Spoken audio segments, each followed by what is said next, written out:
that right now we have only 800, whoops, no.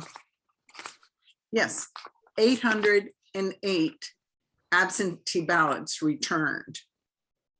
1,870 ballots have been issued. So I'm sure in this last week we will get more in, but this is a very small number.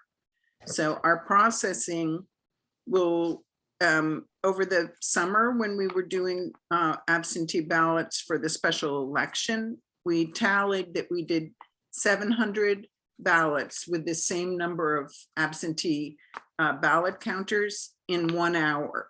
So right now we're not looking at a very long day, except for the fact that there will be ballots delivered to us in the course of the day. So we'll have to figure out how, I think Fred and I will probably come up with a system for how to handle that. We certainly don't want everybody to have to stay and be there all day when there's nothing to do. But right now, that's what it looks like. Mary, how does that compare to 2 years ago? You mean? The local election 2 years ago. Oh, I don't have those numbers. Maybe Fred, you might be able to give us. I'm just wondering how are we tracking back to normal historical, or are we still up versus normal historical? Yeah, I don't know, Harry. I'm happy to, I know I have the numbers somewhere. I just don't have them right here. I'll see if I can look them up while we're chatting. I'm sure it's higher than historical, because we do have people worried about the pandemic, but obviously it's much closer. Right.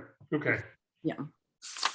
So, okay, this is going to be a short presentation. There are materials that are available on the Town of Greenwich website. If you go to the normal, I want to work at the polls search, you will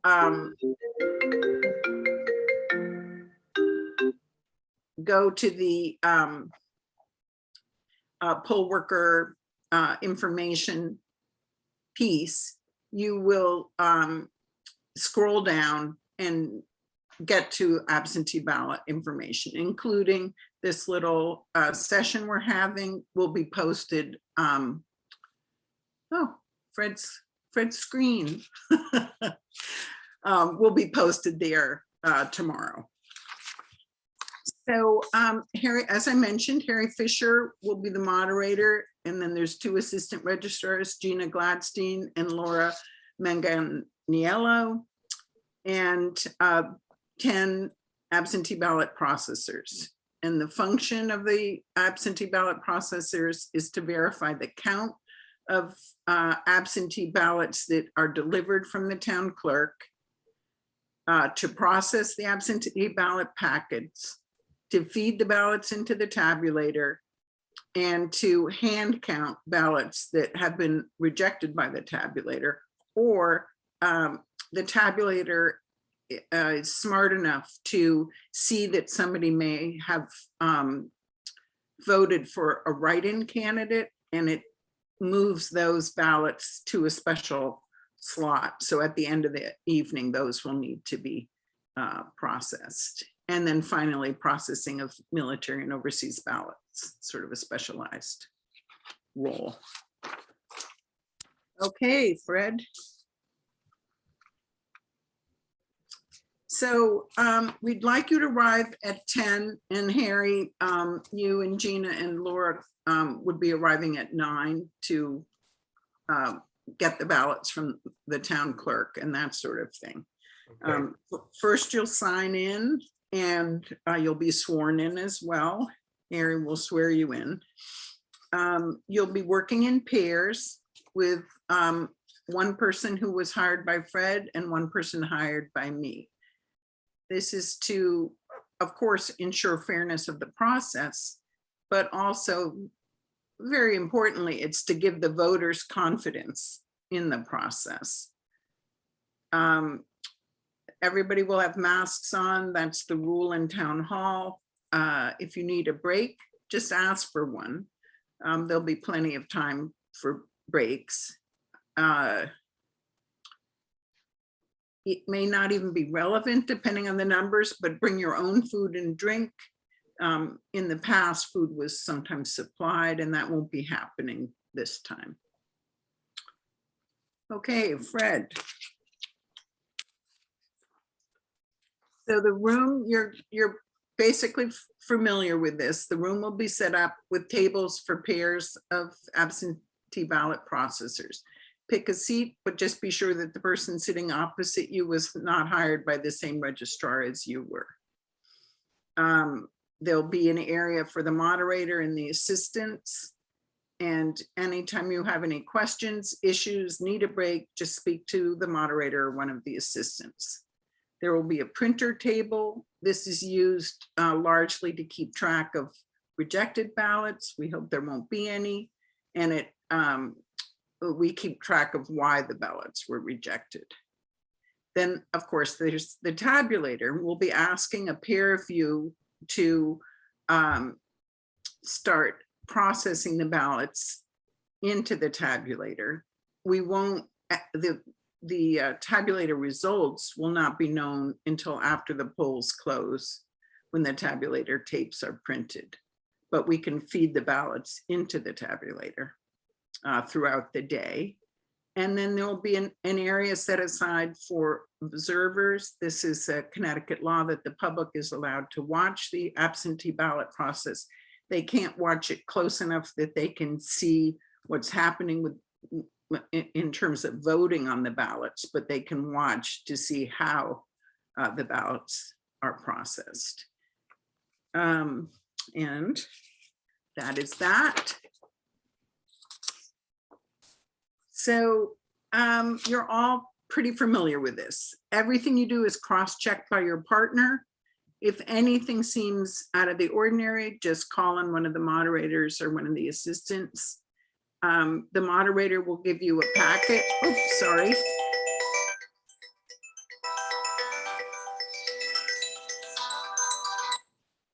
Sorry.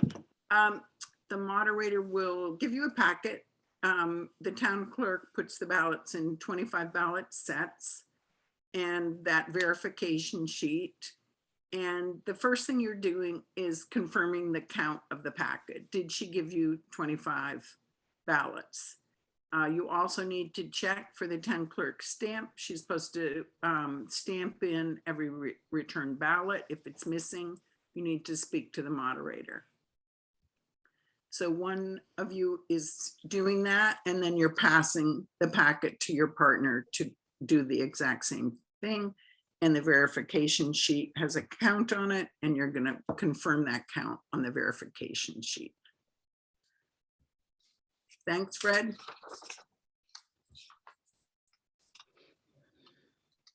Okay, now we're opening the outer envelope. So one of you is slitting open the outer envelope, but do not take out the inner envelope. It's important that it stay within the outer envelope until we confirm various things. So you can slit and just pass the envelope to your partner one by one. As you slit, your partner is peering into the outer envelope to confirm several things. One is that the ballot is inside the inner envelope. We are extremely liberal about how we define inside. So if it's simply under the flap of the envelope, that is called inside. If it's just simply outside the inner envelope and no argument can be made, unfortunately, that will need to be rejected. If you find more than one inner envelope inside the outer envelope, that is, you need to call over the moderator. And you're also peering in and looking to see, is there a signature on the inner envelope? Connecticut is not a signature verification state, meaning We don't look to see if the signature looks correct to us in any way. It doesn't need to be compared to the voter information that is printed on the outer envelope. Really, any mark will do. And then if you have any issues, you have to call the moderator and they will reject ballots if necessary and put that information on the verification sheet. And they will also take the rejected ballot from you so that they can do that printing that I mentioned, so that we can keep a record of why ballots are rejected. Thanks, Fred. So as processing the inner envelope. So now you have your ballots, you've done all that checking, everything is fine on your 25 packets. You proceed to process the inner envelopes. So you've removed the inner envelope from the outer envelope at this point, and you're slitting open the inner envelopes and removing the ballots. So you now are creating a stack of outer envelopes, a stack of inner envelopes, and a stack of ballots. Do not unfold the ballots, keep them folded. You can pass the inner envelopes to your partner who will band them together, and you will take your removed folded ballots and sort of shuffle them or mix them up a little bit. The reason for this is to preserve the voters' privacy. The ballot is now separated from any identifying information, including the printed name on the outer envelope, the signature on the inner envelope, and you now have an anonymous batch of ballots ready to unfold and then pass the ballots to your partner for a recount and call for a collection of the outer envelopes, the inner envelopes, the verification sheet, and the ballots. And there we go, Fred, we're almost done. Okay, now a pair of you will be feeding the tabulator. Remember that ballots can be fed into the tabulator any which way, upside down, forwards, backwards. And the absentee ballots are a little bit more finicky in terms of feeding them into the tabulator because they have been folded. So you may find that you put a ballot in and the tabulator rejects it, but if you flatten it down and maybe turn it around, the tabulator will accept it. Before feeding the tabulator, you can glance at the ballots to look for any obvious error on the ballot. If somebody used a red ink, or they put X's or more egregiously circled the candidate's name, these ballots need to be set aside for hand counting. And then in addition, there will be ballots that have been rejected by the tabulator even after you've tried to refeed them upside down. And these ballots also will need to be set aside for hand counting. The tabulator may reject ballots as blank ballots. They may be unreadable by the tabulator, but need to be set aside for hand counting because in fact, it could well be that the voter's intent can be discerned by two human beings looking at the ballot. And that is feeding the tabulator. And now we're into the hand counting. So ballots that aren't read by the tabulator, well, the write-in ballots, if they're filled out correctly, will be fed into the machine, and the machine will separate them. And at the end of the, well, it could be even during the day, Harry, we can talk about it, but certainly at the end of the day, the write-in ballots can be accessed, and only votes for registered write-in candidates will be counted. If somebody writes in a vote for a candidate who's actually one of the printed names on the ballot, that can be counted. But of course, it's going to be, if they voted in two places for the same person, it will only be counted once. There was something that I just thought of about write-ins. Only for registered write-in candidates. And well, maybe it'll come back to me. Another reason the tabulator may not count a ballot is if somebody has voted for too many people in a particular office. So the tabulator will reject that ballot. The people hand counting can count the votes for all the offices where there is not too many votes. But for the overvoted office, they won't be able to allocate a vote. And then, as I mentioned, unreadable ballots that the tabulator cannot record a vote from, but human eyes might well be able to discern the intent of the voter. Okay, Fred? So when you're doing the hand counting, you're working as a pair. If the two people working don't agree, the moderator will decide. But the most important thing is you are looking for the voter's intent. They may have made mistakes in the way they filled out the ballot, but if you can discern who they intended to vote for, that vote will be counted. If you can't figure out the intent for one race, for example, if there is an overcount, the other races are still counted, overvote, I meant to say.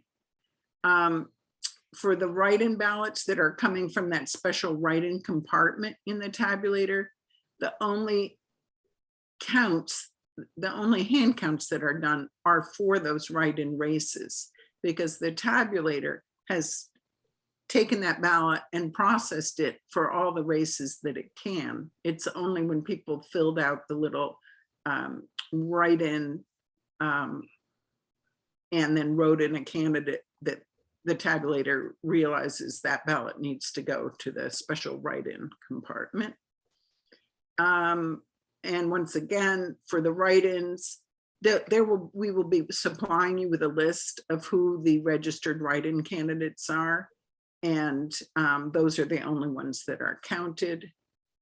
And if somebody votes for a candidate in a couple different ways, so they vote for them where they're listed on the ballot, and they also vote for them as a write-in candidate, that's okay. They can be, that vote is counted, but of course, just as one vote. Okay, Fred? Mary, what happens if a write-in causes an overvote? Well, you'll be looking at the ballot at that point. So let me just think for a moment. If a write-in causes an overvote, then I believe you would need to not count the vote for that particular race, because you wouldn't have no way to know what the intent of the voter is in that race. All the other races would be counted. Okay, And, that makes sense. Thanks. yeah. And finally, at 8 p.m., we will have a hand counting situation. My strong suspicion is that all of you, except for Harry, will have been dismissed long before then. But Harry and the two assistant registrars, I think, will at that point be working on the last hand counting. The ballot boxes that are installed, one outside town hall and one at the police station, are the law is that people can deposit their ballots into the ballot boxes up until 8 p.m., which means the town clerk will then be emptying those ballot boxes at 8 p.m. and whatever ballots are there will need to be counted. So that is all I have. If anybody has any questions. Mary, it's Harry again. Yes. I thought that we only got military and overseas ballots for a presidential, but do we get them for the local? Yes, but the chances of getting them are not high, but there could be some. Okay. Does anyone else have a question? Mary, I do have the answer. I looked up the Oh, good.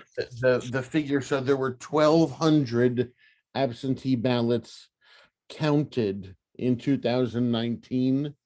I do not know how many were issued. Usually we get back a pretty robust rate. So I'd say maybe 1,400 or so issued. Right. And I believe as of last week, we had about 1,650 issued in this race. Well, I have tonight's. We have 1870 now.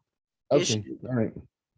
Okay, but it's still reasonable considering our count per Yes. hour. Oh, yes. Oh, totally. No, there will be no problem. The only issue we will have is how to decide how to handle the additional ballots that will come in from the town clerk during the day. So Right. Fed and I will talk about it and figure out a plan. Yep. But right, that's so all then- I have. Yeah, so then this session is being recorded. If anyone missed the session and is listening to the recording, or for anyone who's on the session who suddenly can't sleep during the week and has a burning question, we're going to have a Q&A on Saturday morning at 9 a.m. We'll be sending you out a reminder of it, and it will use this exact same Zoom information. So it is by no means is it a requirement. We will be starting at 9 and finishing whenever the last question is answered, or 9:15, whichever comes later. So if no one comes, Mary and I will chit chat between 9 and 9:15. If some of you come and have a question, we're happy to answer them and shoot the breeze. And then we have another follow-up Q&A with other poll workers at 9:30. But 9 to 9:30 or thereabouts is entirely reserved for absentee questions.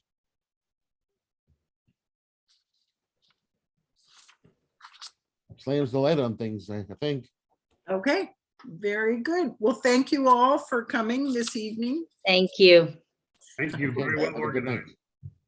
Have a Thank good you. evening. You too. Yeah, thank you. Always Thank very you. See you organized. next week.